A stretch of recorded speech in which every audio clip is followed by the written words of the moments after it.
What's going on, guys? Iron here. Now, today we have character deck profile to do. We have two of them, actually. I'm working on two Zexal decks, but I have two Arc 5 decks already done. So let's get this started.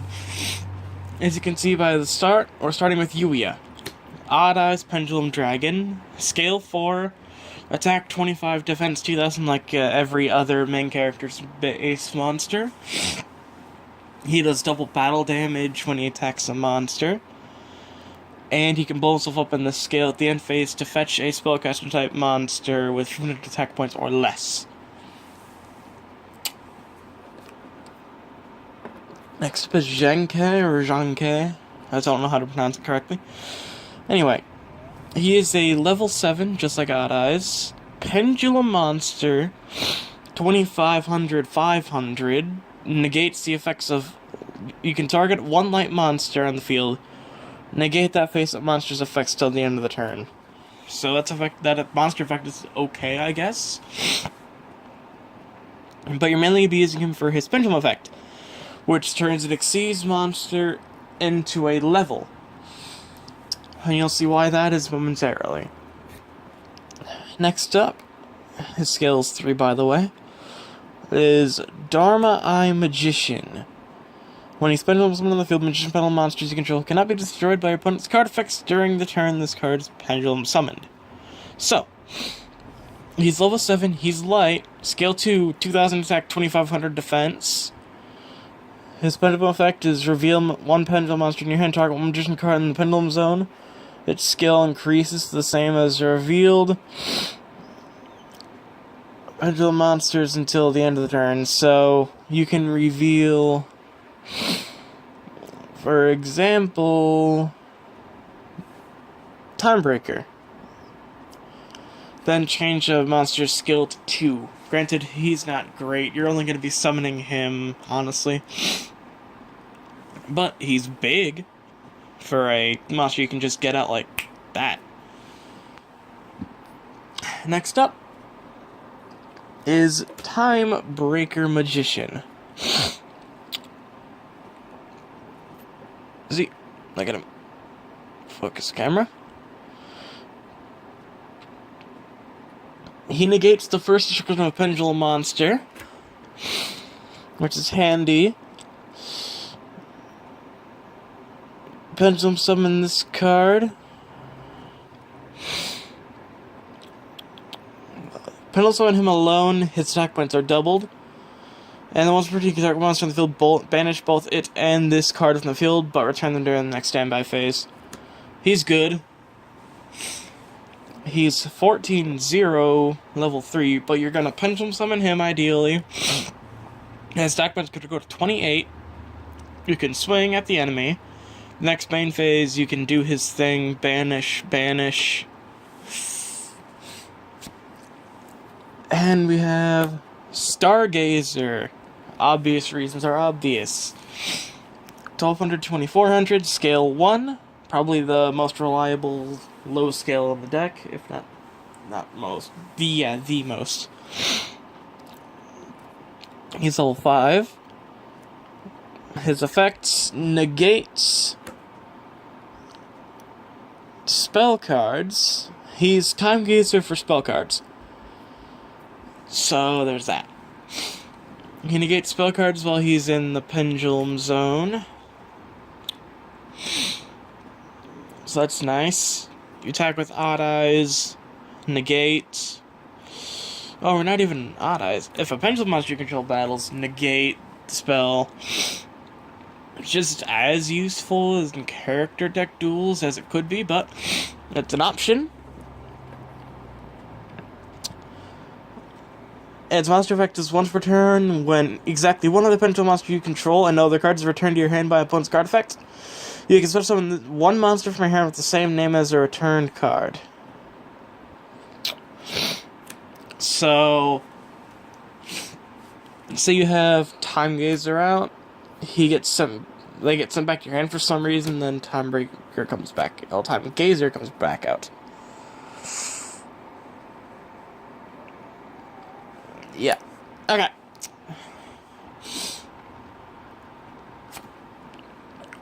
Time Gazer, he's a bit better than Stargazer. He does Stargazer's effect for traps. Both their skills go to 4 if they don't have a Magician or Odd-Eyes monster in the Pendulum Zone. So that's fun. His 1200 attack, 600 defense, scale 8, your most reliable high scale of the deck. I mean, he's alright. Time Gazer negates the first destruction of a card in your Pendulum Zone, so that's fun.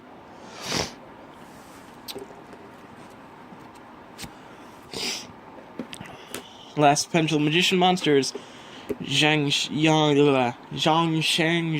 Sheng. I don't know how to say that. Point is, she changes the level of a monster. Put her and Janky Magician in the scale. You do your shenanigans with Dark Rebellion. Turn him from a level 4 to a level 7 if you have Janky's Magician effect already activated, so that's nice. Monster effect, not really useful. I mean, it can increase its own attack, but it's not very useful. Because the opponent doesn't take any battle damage if he increases attack. Which is kind of a shame, because it makes her not as useful as she could have been. That's all the Magician Pendulum monsters. Now the Performapal Pendulum monsters. We have King Bear. He gains attack points for each Performapal monster you have in the field, and he's the highest Performapal scale you have in the deck. He's okay. He's alright. For a character deck, though, he could be considered really, really good, I guess. Its attack increases like Machine Kings. This card, if he gets destroyed, you can destroy him in the end phase and get a level 7 or higher monster. That's always fun. So yeah, that's King Bear. Silverclaw!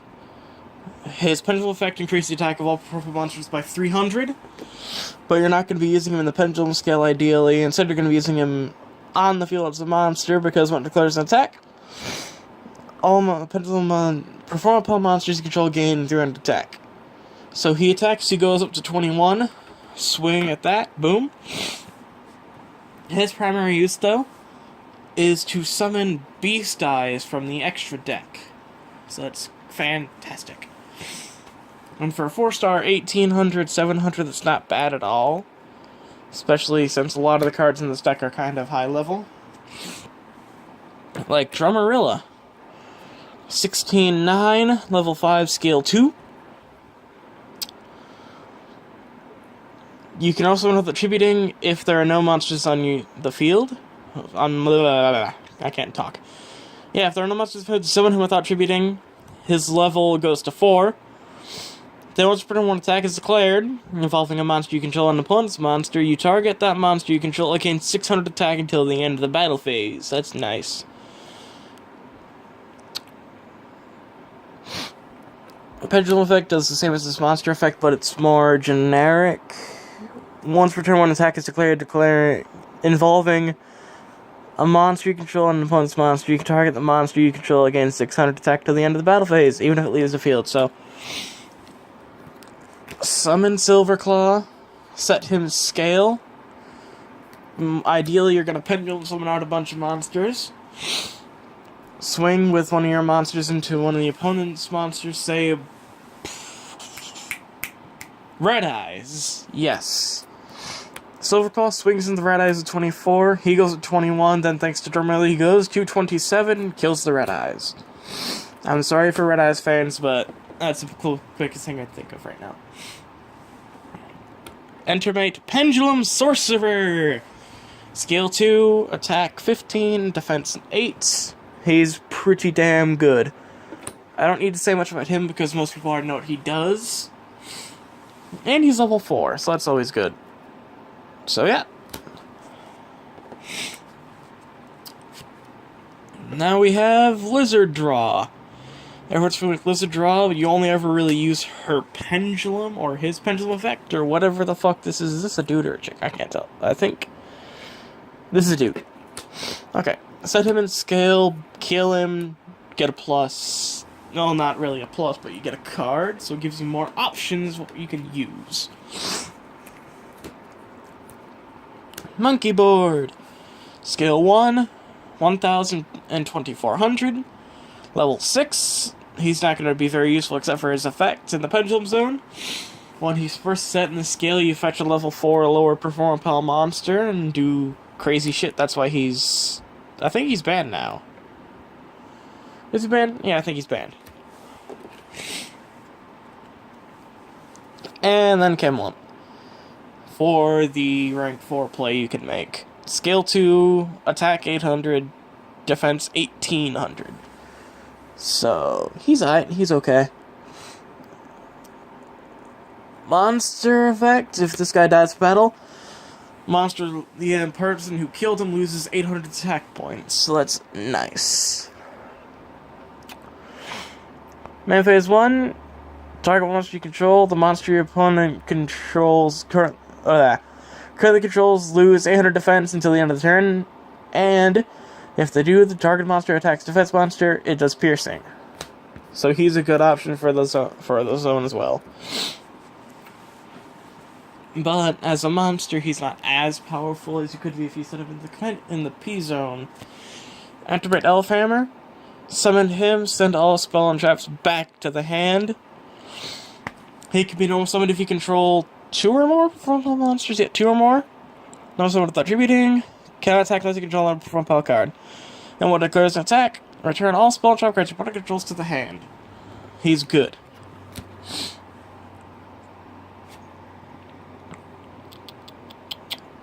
Slew Tiger. Kill something by battle. Fetch a performable pendulum monster from your deck. So that's nice. Arbok, aka Whip Snake. He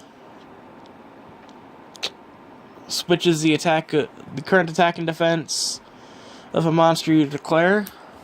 He's okay. He's not as good as he could be though. And my cat is just chilling in my chair. Long Phone Bull, 16. He's a level 4. If you special summon, you add a profile monster from your deck to your hand, except a pendulum. So he searches non-pendulums. Slow Tiger searches pendulums. Those two work well together, because you're definitely going to pendulum summon them. I don't know why you wouldn't if you could. Jackass number 1, aka Friend Donkey. When he's summoned, you can special summon level 4 lower monster from the graveyard. When he's summoned, you can toss a monster to the graveyard or special summon it with, if you have the Pendulum Zone set.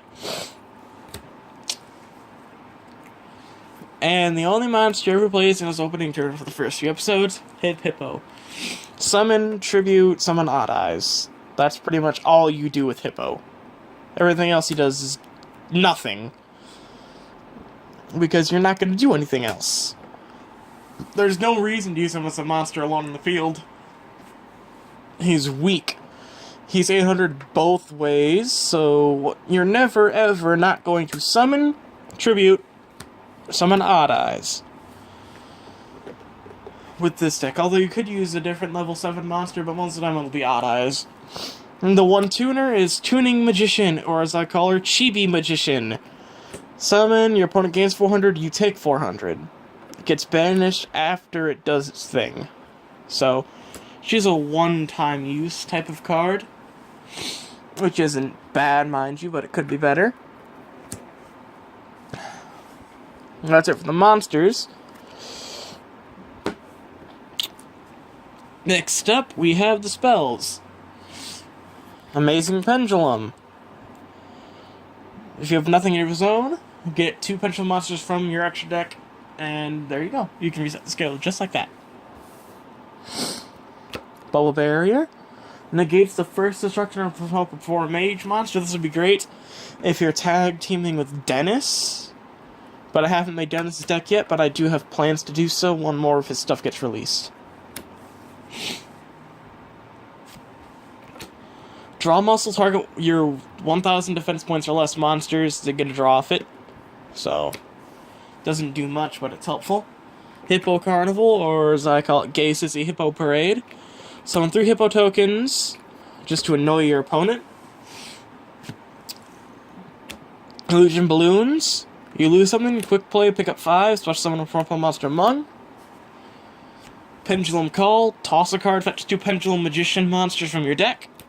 And it's protection for the turn, so no MSTs or heavy storms on those. Pendulum Storm. Destroy as many cards in each pendulum as possible, and destroy 1 spell trap card for... Oh, then you destroy 1 spell trap card opponent controls, so destroy your pendulum skills if you have 1 set, activate Storm, kill your scale, destroy a spell trap. Then you can just reset the scale like that. Recasting. Reveal performable monsters, add them back to deck, get a +1, so it's good. Hurricane, send shit back to the opponent's hand, depending on the amount of purple monsters you have on the field. Everyone knows what polymerization does. And then Smile World, aka Egao, if you watch the Japanese version. Increases the attack of everything by 100. It's not good, but he used it, and this is one of Yuya's more important cards that he has. So, here it is, Smile World. They're all happy and stuff. It makes me sick. Ugh.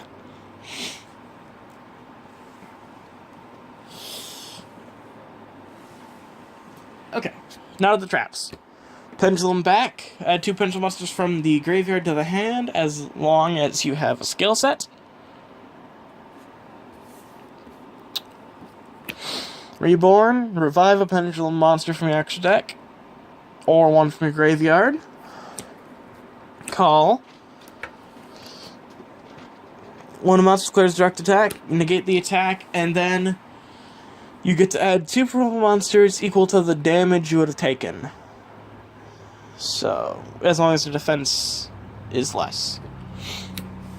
It's not used that much, but you can use it. Pinch Helper does a thing. Activate this, your opponent attacks directly, switch someone a purple monster from the deck. Yep. Its effects are negated, though.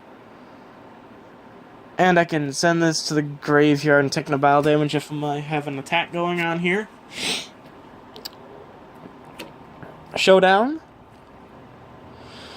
Just target any number of face-up monsters opponent controls, up to the number of face-up spell cards you control, change those monsters to face-down defense mode. So, it's not super useful, but you will have a lot of face-up spell cards, at least 2 for the most of the duel, because Pendulum Scale. Revival. Propelled dies, get another. Wall of Disruption lowers the attack of all monsters your opponent controls by 800 for each one they control. Now, this is the only defensive weakening trap that Yuya has. So, here you go. It's good, but it's not overpowered. I guess it could be considered overpowered, but it's more of a I doubt you're ever going to draw it type of thing. So, there you go. Extra deck. There's going to be another card added. There's going to be a couple changes to this deck once more cards come in the mail. But there's currently 5 extra deck cards. Ruin Eyes. Fuse Items as a spellcaster. Beast Eyes, Dark Dragon with the Beast. This guy can attack multiple times, or can attack multiple monsters. At least. He's good, he's good. Generally, you're going to fuse him with one of your higher level Magician Pendulum monsters, but you can use your weak ones if you have to. Beast Eyes just inflicts more damage to the opponent, so I think Ruin Eyes is better, but Beast Eyes is still really nice. Best part of Beast Eyes is you don't need polymerization for it, though, so that's nice. Enlightenment Paladin. He is a synchro version of Elemental Hero Flame Wingman, and better. You get to add a spell card from your graveyard to your hand when you summon him. And when he kills a monster, he does the Flame Wingman, you take damage equal to its attack thing. He's a great addition. He's a level 8. He's relatively easy to make with most of your monsters as long as you have Tuning Magician. But that's kind of a rare occurrence with this deck. This deck doesn't rely on one type of summoning method, so it's kind of hard to do this. My favorite part of the deck, Dark Rebellion Xyz Dragon. Dark Rebellion is super fun. Detach your units, take half an opponent's monster's attack points, add it to himself. Consider Blue Eyes. Take half his attack, he goes to 4,000, Blaze goes to 45, goes to 15, I can't talk. Kill Blue Eyes, and most of the time when you kill Blue Eyes like that, you're going to be able to swing for game. Odd Eyes Rebellion. This card is not played as much as Dark Rebellion. You're going to see this almost every single duel that Yuya has. Get used to it. Rebellion, on the other hand, he can be Pendulum Summoned, as long as he can Pendulum Summon level 7. So if he dies, he goes extra deck, special summon like that. He can do crazy shit too when he's summoned with Dark Rebellion. He destroys shit. The opponent takes 1,000 damage. For each card destroyed. Yep. Let me explain this to you guys. When he's summoned with someone using an Xyz monster's material, aka Dark Rebellion, destroy as many level 7 or lower monsters your opponent controls as possible, and inflict 1,000 damage to your opponent for each card destroyed, and if you do, this card can make 3 attacks during the battle phase this turn. So, bam. Summon Dark Rebellion, kill the opponent's shit. They take 1,000 damage for each one destroyed, which is going to be most of the time you're going to kill monsters level 7 or lower. So if you get the right combination, set it up, boom, Rebellion, kill their shit, they take several damage, and it doesn't matter if they have no monsters, because 3k, 3k, 3k, that's 9,000 damage at max during the battle phase you can do with this guy. He's very much a killer. He is not going to be summoned very much, so sorry? Because in this deck, the only way to bring him out is Odd Eyes and Dark Rebellion, because there are no other Dragon-type monsters in the deck besides Odd Eyes. And that is Yuya's deck. Or at least my version of it right now. I prefer his combat version of it in the Synchro Dimension, with the majority of it being Pendulum Magician monsters, because I'm a sucker for those. However, I do like his Perform Palace, so I didn't want to cut them entirely. So I did this. I made a combo, even though it's not as strong as it could be if it was just his combat deck. So, thank you guys so much for watching. Be sure to stay tuned for the next deck profile, and this dragged on for a while. I'm sorry for my lack of being able to talk as well. And, ciao for now.